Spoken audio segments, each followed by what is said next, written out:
The Neurino kit comes with a new power supply board to power both the low-power neuromorphics and the motor outputs. Just plug in a 7.4 volts double-cell lithium polymer battery and a switch. The battery can be charged through the board using a standard 9 or 12 volt DC charger with a 5.5mm jack. Take one e-neuron and plug into a base with the proper orientation. Each base has 4 6-pin JSDSH connectors that can be used either to power the e-neuron or to receive or transmit signals. Connect the e-neuron to the power supply using one JSD cable. The neurons by default have their resting potentials below their firing thresholds. In order to see spikes, you will need to connect the neuron to sensors, or like in this case, to an excitatory current bias.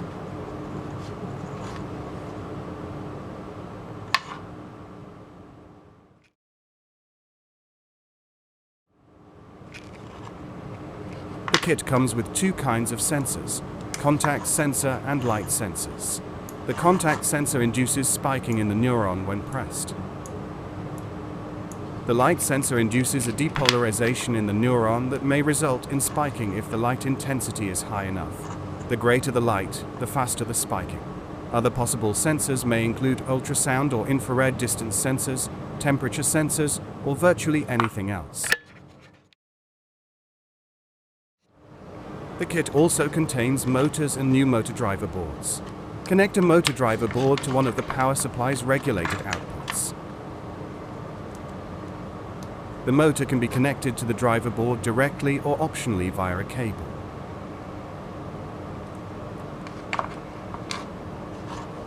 The driver board has 2 inputs that can be directly connected to neurons.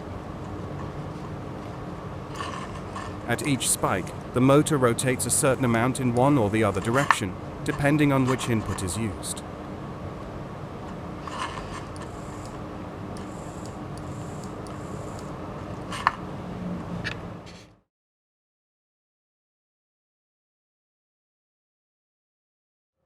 Assembling neural networks often requires some neurons to have more than 4 connectors. You can luckily stack the bases in order to add 4 additional connectors. Neurons should not be connected directly to each other. Instead, synaptic connections are established between neurons using an additional board.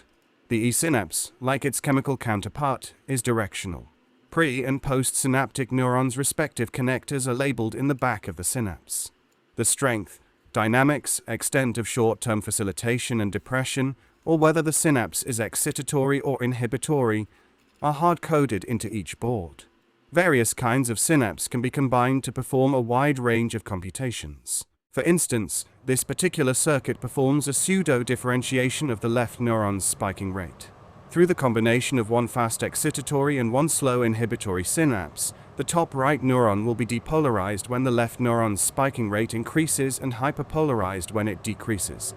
The bottom right neurons behaves in an opposite way using slow excitatory and fast inhibitory synapses instead. This circuit performs the reverse computation. The input neurons on the left connect to the output on the right through an excitatory synapse for the top neuron and an inhibitory synapse for the bottom one. Both synapses have short-term facilitation and very slow postsynaptic current decay. The neuron on the right will effectively perform a pseudo-integration of the difference in firing rates between the 2 neurons on the left.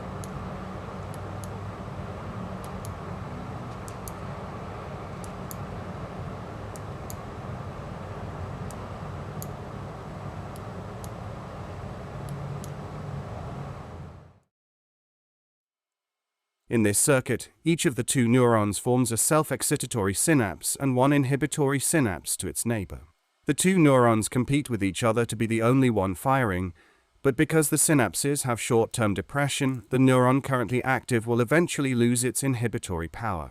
Since the previously silent neuron had time to recover its full synaptic strength, it will repress the other neuron with full force until its own synapses are depleted, starting a new cycle.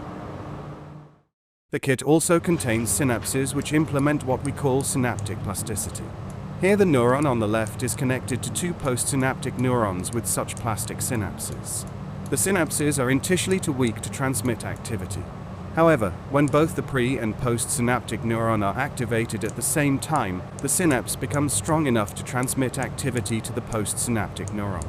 If the pre- or postsynaptic neuron is forced to fire on its own, then the synapse will weaken and become ineffective again. This plasticity gives the network the ability to adapt and learn new tasks continuously.